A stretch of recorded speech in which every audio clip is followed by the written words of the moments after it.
আমার কোশ্চেন, আমার তো একটা রায় আছে, আমি 4 বছর আগে রায়টা পাইছি, যে রায়ের এগেইনস্টে বর্তমান ডিএমপি কমিশনার স্যার চাকরিতে যোগদান করছে। তো আমি ওনাকে যদি কোশ্চেন করি, স্যার আপনি যে রায়টা পাইছেন, আপনি যোগদান করার 2 মাসের আগে রায়টা পাইছেন, রায় পাওয়ার 2 মাসের যোগদান করছে, তো আপনি যে রায়ের বলে যোগদান করছেন ওটা তো 4 বছর আগে পাইছি, আমি কেন চাকরিতে যোগদান করতে পারছি না, আপনি কেন চাকরিতে আছেন? এটা তো ওনার জন্য অস্বস্তিকর। কিভাবে বাংলাদেশ পুলিশ ডিমোরালাইজ হবে, ওনাদের মনোবল কিভাবে বাড়বে যদি পুলিশের ভেতরে বৈষম্য থাকে?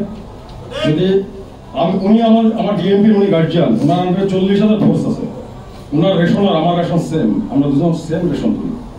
উনি যে অধিকার বা মৌলিক অধিকার, আইনের অধিকার, মৌলিক অধিকার, এইটা উনি যেটা ভোগ করবে আমি সেম ভোগ করবো। আমাকে দেওয়া হয় না, আমি ছোট ক্ষুদ্র একটা চাকরি করি, আমি সাব ইন্সপেক্টর, আমাকে কেন সুপ্রিম কোর্টে যাইতে হবে? তো আমার আপনাদের মাধ্যমে কোশ্চেন যে পুলিশ ডিপার্টমেন্টকে মনোবল বৃদ্ধি করার জন্য নানাবিধ কর্মসূচি নিচ্ছে, আসলে কি ফলপ্রসূ হবে? কারণ পুলিশ ডিপার্টমেন্টের ভেতরের বৈষম্য যদি দূর না হয় তাহলে কিভাবে পুলিশ ডিপার্টমেন্টের মনোবল বৃদ্ধি পাবে? আমার প্রথম। এবং আপনারা জানেন আমাদের পুলিশ ডিপার্টমেন্টের একটা শাখা আছে, আইন শাখা, যে শাখায় আইনগত বিষয়ে পরামর্শ দেওয়া হয়। আমরা যখন কোর্ট থেকে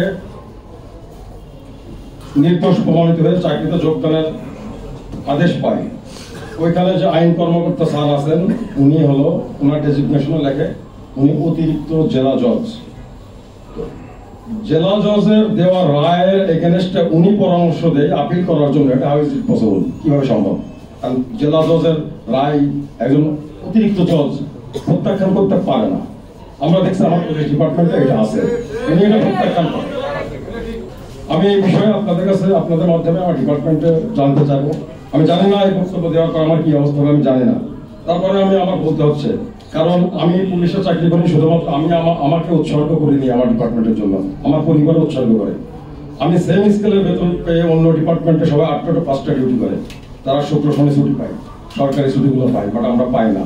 আমাদের কোনো ছুটি নাই, আমরা ঈদের ছুটি পাও, সিনিয়র যদি ওনার মর্জি হয় বাড়ি যাইতে পারি না। আমাদের পরিবার এইগুলো মেনে নিয়েছে, তারা নিজেদেরকে উৎসর্গ করে। আমাকে যখন চাকরিচ্যুত করা হয়েছে তখন আমার ডিপার্টমেন্ট আমার পরিবারের দিকে তাকায়নি, আমার পরিবারের কিন্তু রেশনভুক্ত। তাহলে আমরা এটাও একটা চাকরিচ্যুত করার একটা কারণ, এবং নানাবিধ কারণ আছে, এগুলো আলোচনা করবে। কিন্তু আমি জাস্ট সিস্টেমটার এগেইনস্টে বলছি আর কি। আমাদের কোন সিস্টেমে আমাদের বিচার করা হয়, আমাদের ডিপার্টমেন্ট কোন সিস্টেমে আমাদের বিচার করে, এবং বিচার করার পরবর্তীতে আমরা কি পদক্ষেপ নিই এবং এখানে কি জটিলতা আছে, আমি এইগুলোর উপরে একটু বলছি।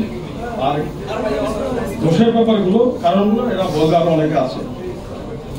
এখন আমার কোশ্চেন হচ্ছে যে আমরা বর্তমান পুলিশের একটা ক্রান্তি লগ্ন, আমরা বর্তমান প্রেক্ষাপটে আমরা দেখছি পুলিশের মনোবল হারাই গেছে, পুলিশকে ডিমোরালাইজ করার জন্য নানাবিধ কর্মসূচি নেওয়া হয়েছে। পুলিশের মনোবল বাড়ানোর জন্য নানা বিশেষজ্ঞের কাছ থেকে মতামত নেওয়া হয়, অনেক ট্রেনিং দেওয়া হয়।